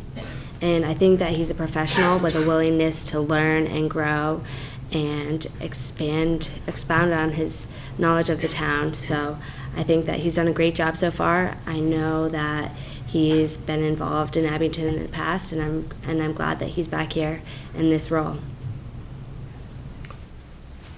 Thank you. With regard to the form, I think the question was a lot about the form of town management that we have. The town manager form of government that we have, I'm very much in support of. I know prior to my taking an active role, there was a town administrator at some point where the Board of Selectmen had a different type of role, where they maybe even more so than setting policy, they were really very much involved in the day-to-day. With our current town manager form of government, I'm much more in support of that for the following reasons. I think the Board of Selectmen being made up of resident volunteers helps to bring the residents' perspective to the municipal government. Policy setting, policy enforcement, that type of thing. Making decisions about how it impacts our day-to-day life. But having a professional town manager is something that I fully support. I also, like I said earlier in my opening, have worked with a number of different town managers that have been here, and you know, they all bring to the job experience and their ability to work with other groups. But again, for the existing town manager, I have also found him to be very open and very engaging, very willing to talk. Some have not been so, but you know, that's character. So again, I support this. The only other thing I would say, other than the town administrator and the town manager that we have, I lived in Quincy, where we had a mayor. And that can be very different. Granted, it's an elected position as opposed to someone that you hire as, if you will, an employee of the town. So three very different ways to govern a municipality. I am in favor of the one that we have right now, which is the town manager form of government. Mr. Coyle? I already answered that. You already handled that? And I handled it Okay. perfectly, so I don't All need to talk anymore. Thought you might want another go-round on it. No, thank you. Okay. Ms. Cantor, you start the next question? Would you discuss, they use the word feelings, but your thoughts in terms of the Community Preservation Act, and whether that's something that should be adopted, or it's apparently as an article to be considered this year at the town meeting? And Thank you for your question. You know, this act should have been adopted years ago, and I think we missed that opportunity. Had the selectmen supported this act years ago, we would have saved thousands of dollars. We would have been able to fund the Island Grove Arch. We would have been able to buy Griffin's Dairy and create new playing fields. I am for the CPA, and it's unfortunate that the issue of the CPA is coming at the same time the town is asked to consider the new school. And 18 communities in Plymouth County have already adopted the same act. As selectmen, I will take a leadership role in making sure we continue to invest in our community and protect our valuable resources. I'll ask you a follow-up question, just to touch on it anyway. Yeah. There have been some people might call it abuses, or some at least unwise decisions in some communities, and then there's sometimes issues of religious institutions that have received the money, and that raises questions of church and state. You want to address anything having to do with any of that? Well, I have not heard about that, and I would have to look into that. I don't know the exact facts and figures about that, but I will learn. I want to meet with all the departments just to make sure that I make the best decision for Abington. Okay.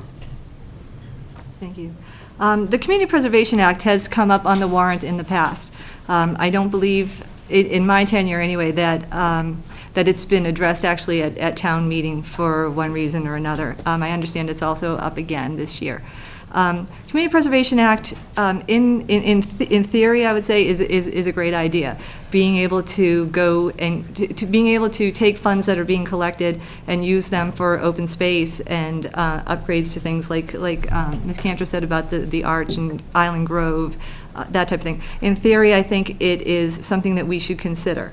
However, I think the town has to become a little bit more educated on what that will mean to the town, what kind of revenue stream would it bring back, that type of thing.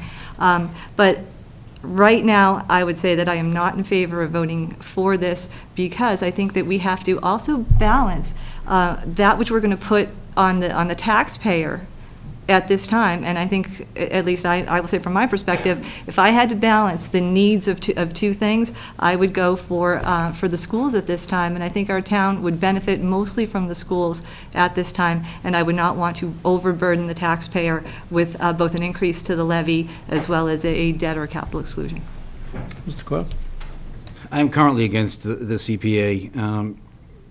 My understanding is you voluntarily raise your taxes from 1% to 3%. Our taxes, I think, are high enough. I know that some good things can be done with the money from the CPA, but it could also become an unfunded mandate, like the Quinn bill has become, where the state was going to match the funds, and now they're not matching it. Now they're not even putting in 50%.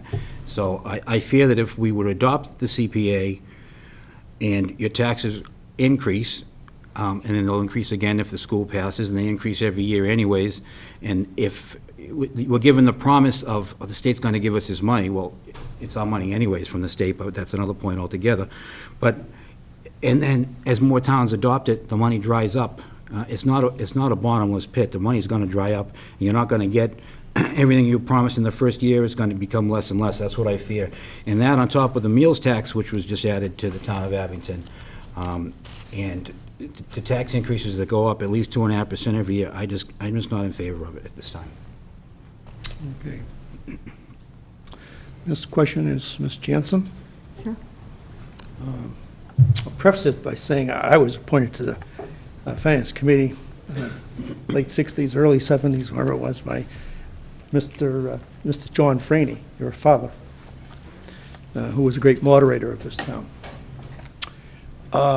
I only say that because the question has to do with number of people required for a town meeting. Mm-hmm. And I'm sure the figure was at least 500, maybe well in excess of that at that time, and has done nothing, like a bad stock table, has come nothing but down since. Mm-hmm. I don't mean to prejudice the question ahead of time, but Okay. but it is a big issue, because this questioner would ask, All right. should we approve 75 voters at a town meeting acting on behalf of the town? Would you Okay. express your opinions? I would be happy to. I've also been here and on the Finance Committee, and also just a resident in town, when this question has come up before. It's come up to reduce the quorum to, I think, as low as 0 or 1 at one point. And I'll tell you where my opinion right off the bat is that I would support the reduction of the quorum to 75. And my reasoning is this, is that many of us have been at town meeting at 7 o'clock when it begins, multiple times. And, I don't mind waiting. I understand that, people get late and they're trying to get out and they got kids and they're stuck in traffic. I get that.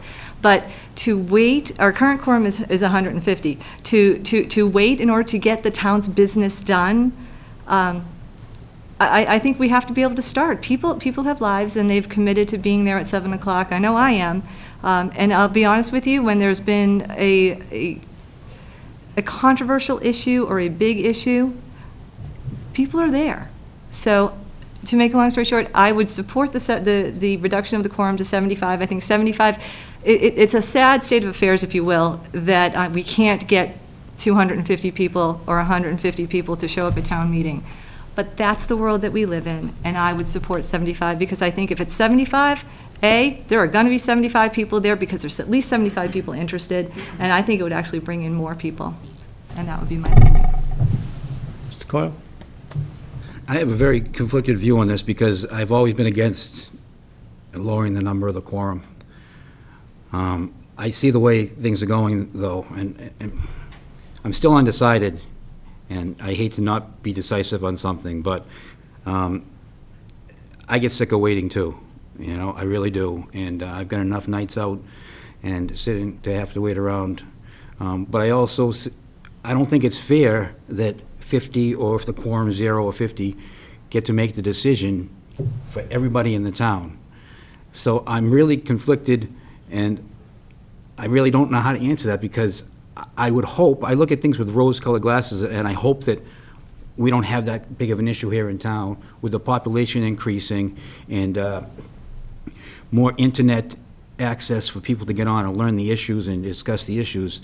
I mean, I don't want the Community Preservation Act to be decided by not even 75 people, because it only takes 75 people to start the meeting. People can leave, and then we have the issue where we just get enough people to make the quorum, people leave, and then at the end of the meeting, someone questions the quorum, and you have to do the whole thing over again. And I hate to see that, so I'm probably going to stick to my guns and say I'd like to stay at 150, but it's not going to kill me if it gets lowered.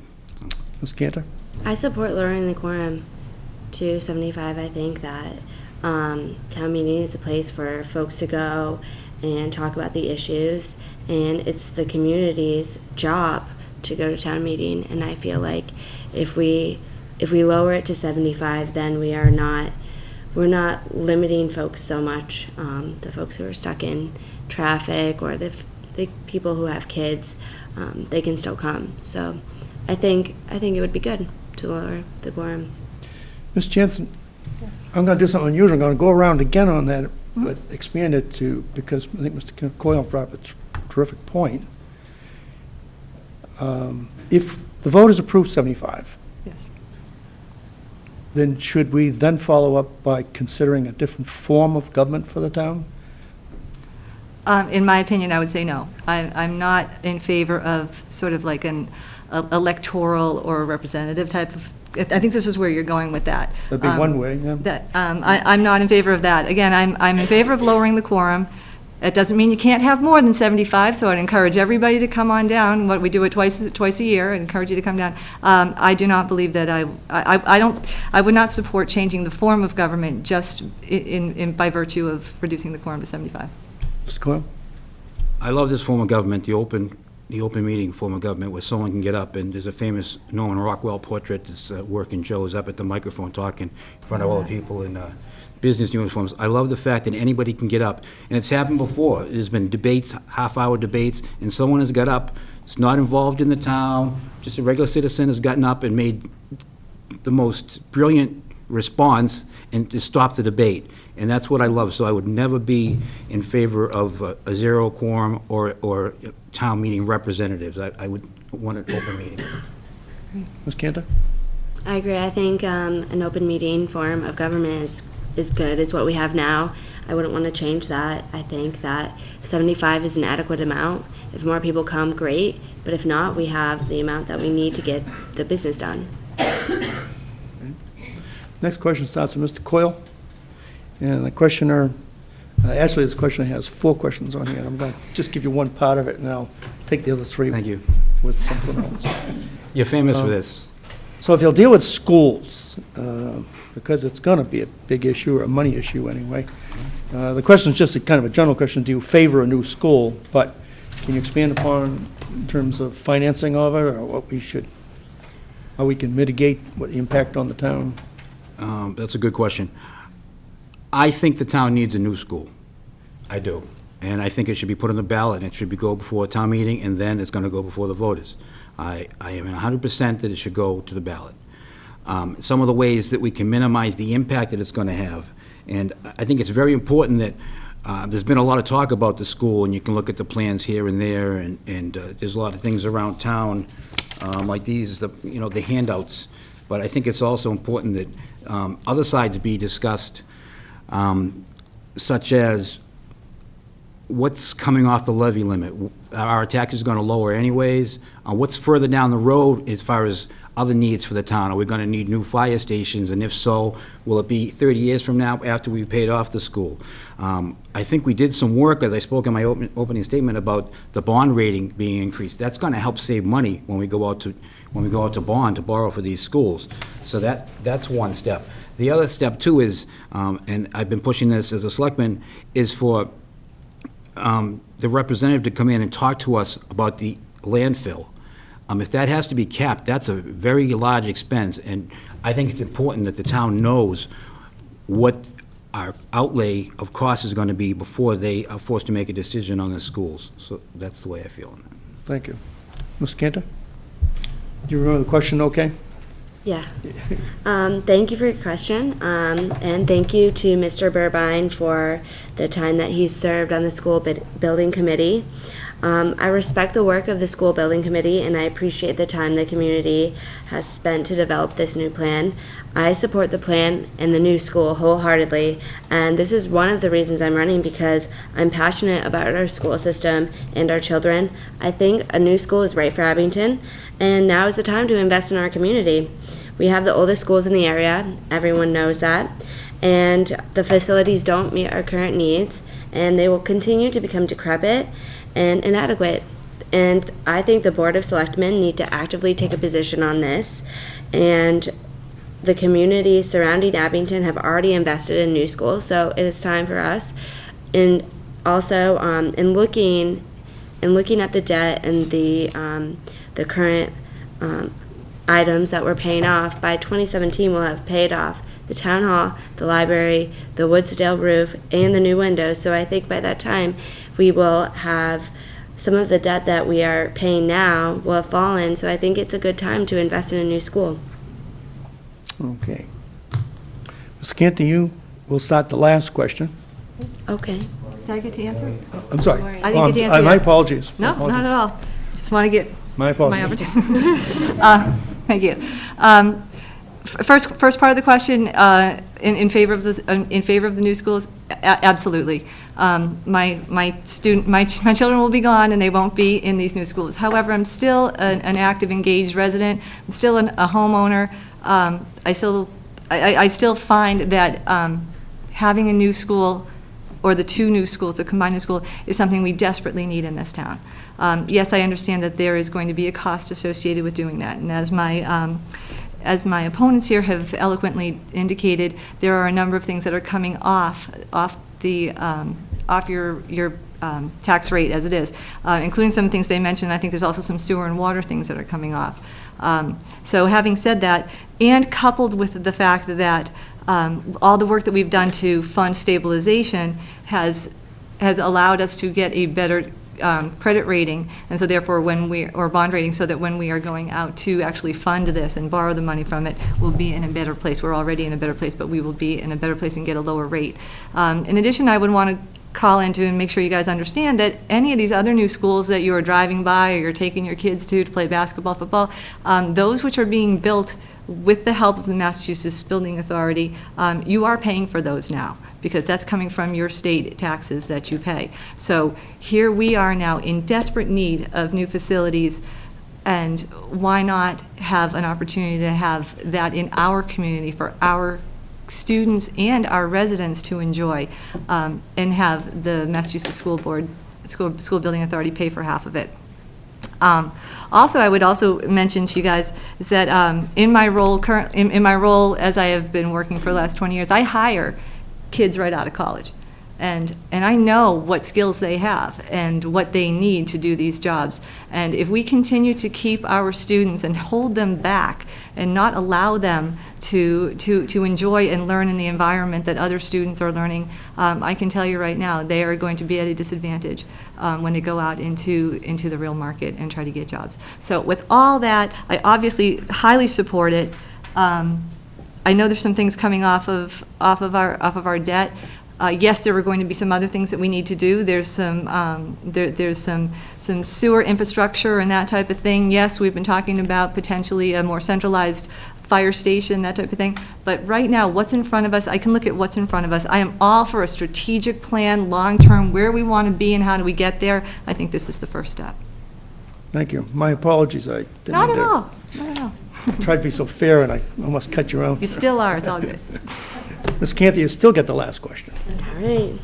In fact, it's like 4 different questions that are all, I'm going to kind of all meld together. Well, I'll give you a chance to put the emphasis on where you want to put the emphasis. Okay. And we'll lead in nicely to your closing statement when you get to that. So one of the questions is, what do you feel is your greatest accomplishment in life so far? Another one wants to know, what do you think makes you uniquely qualified to hold the position of selectwoman? And then the last one I would put together here is, how do you think you can best help this town? Okay. So it's got to do with accomplishments. You can touch on that if you want. How you consider yourself uniquely qualified for this position, which you must have thought about. And how do you think that you, in a kind of general sense, can most help this town? Well, I am most proud of my commitment to civic responsibility, and I think that me being a young person with new and fresh ideas, that makes me uniquely suited to leading with a new perspective and the willingness to listen and to learn and to be engaged. And I think that I have the energy to work on important issues that can't be solved overnight. And I'll bring my experiences and my perspective to the board, and I'll take a fresh look at all of the issues.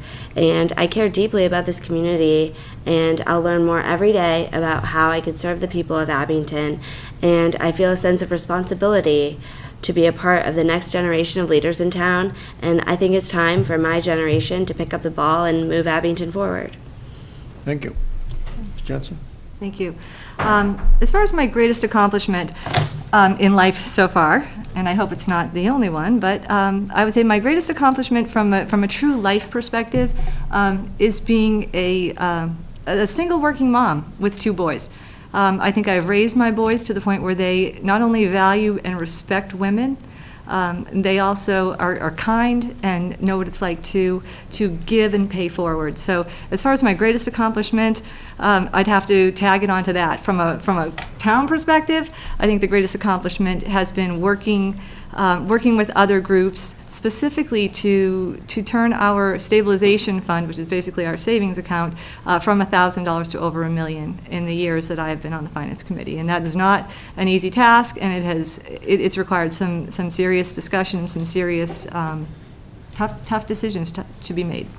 How am I uniquely qualified for this position?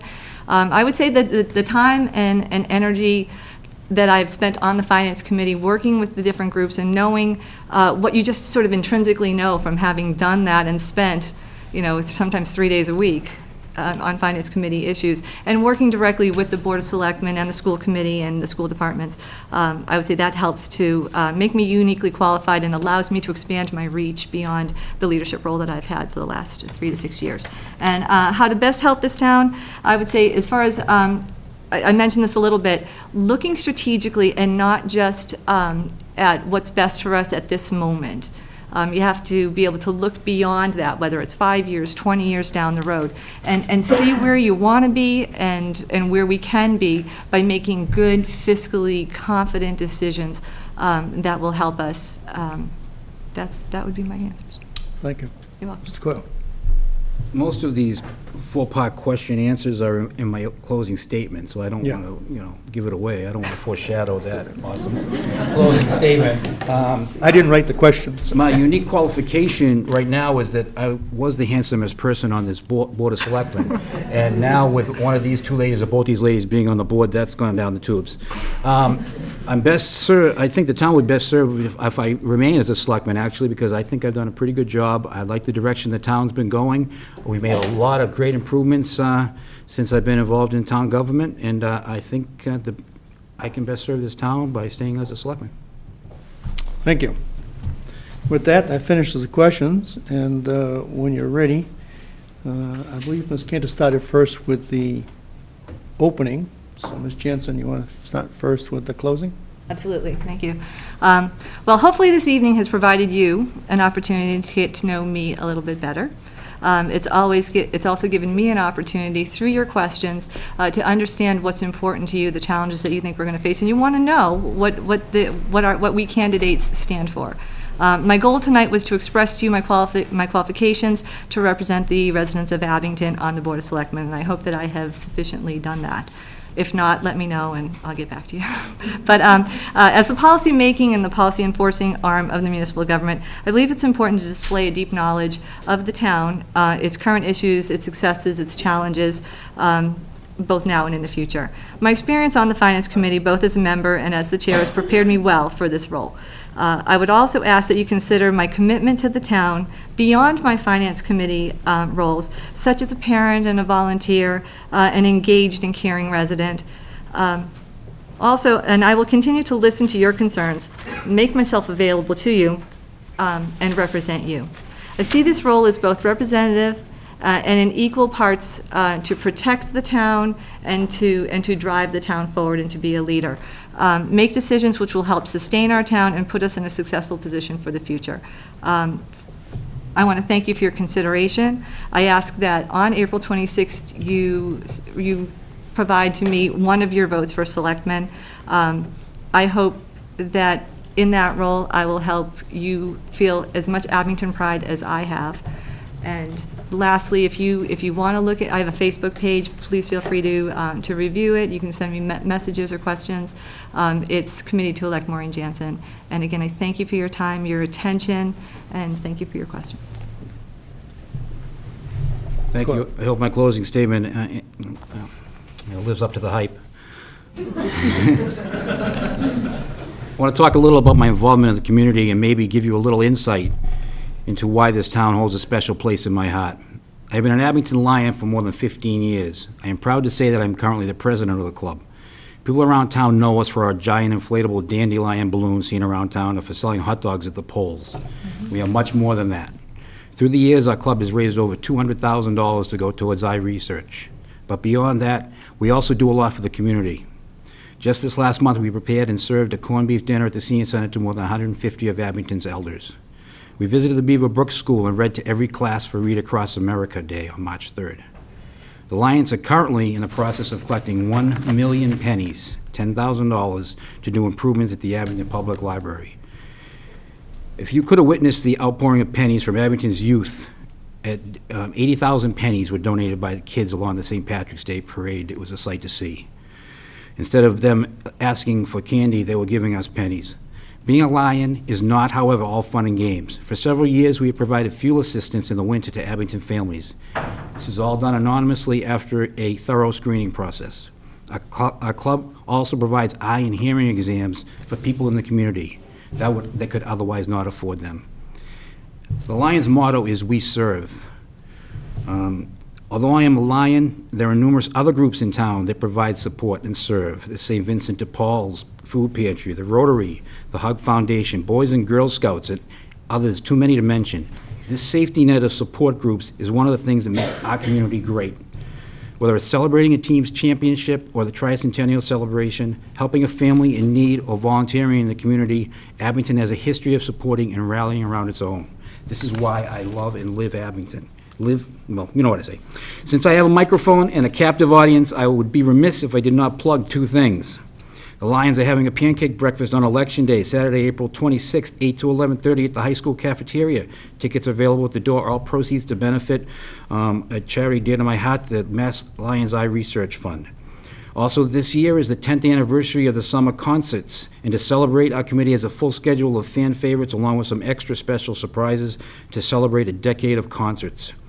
The first concert was sponsored by the Abington firefighters, will be fan favorites Dalton and the Sheriffs on June 29th at the Nisbet Bandstand, 6 p.m. My community involvement and my accessibility give me a distinct advantage in doing my job as selectman. As I mentioned before, I work here in town. Besides the short commute and the money I save on gas, there is another benefit from working so close to home. This job allows me to get the pulse of the community and a feel as to how the decisions we make as elected officials affect residents. Over 2,000 customers come through Trukey's door every day, and probably tomorrow being Wacky Wednesday, it'll be twice as many. The majority of our customers live in Abington. They know that they can find me there, they know that I'm approachable, and they know they can talk to me about whatever issues they may have. It could be something as simple as a street light being out, or an issue more complicated such as who to contact to get help receiving veterans benefits. We may not always agree, but they know that I am there and I will do whatever I can to help. They also know that if I do not know the answer, I will follow up and put them in touch with the right person. In closing, I would like to again thank the Abington Republican Town Committee and Mr. Tuttle for hosting this forum. As usual, there were some great questions. On Saturday, April 26th, after you have had your fill of pancakes, I hope that you will still consider using one of your 2 votes to re-elect me to the Board of Selectmen. Thank you. Thank you very much. Skin. Thank you to the Republican Town Committee for hosting me and for inviting me to participate. Thank you to Mr. Tuttle for moderating this event. Thank you to Mr. Coyle and Ms. Jansen for participating in the forum with me. And thank you to my friends and family for coming out. And thank you to everyone for listening to our ideas and perspectives on the town of Abington. I'm very grateful for this opportunity today to share my ideas about Abington with the community.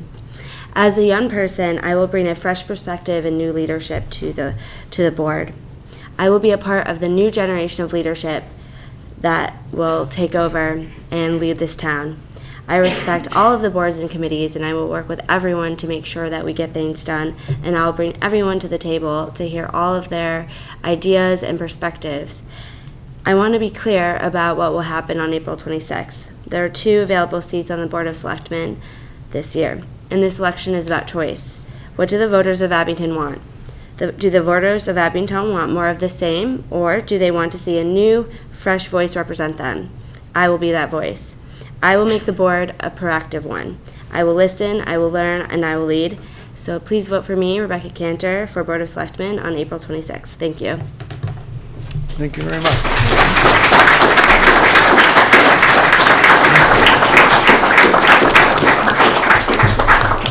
Let's have a couple of closing comments, and we'll soon be out of here. First, I want to thank all the candidates for coming and for doing such a great job. I think we could vote for all of them and hold our heads high that I'm talking about for all the officers who appeared tonight, could do a good job for the town. And I used to think how poorly our town was run for a while. And I ended up having a couple of cases that involved some other towns, and I gained an appreciation for how much better we are run as a town than many local towns around us. That's meant to be a compliment to the people who serve. So, I'd like to introduce Andy Burbine, who's a longtime friend.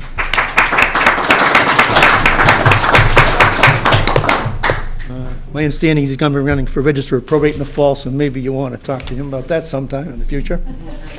And if they may, I'd like to pay homage to the Franey family, all of them, who are several members here.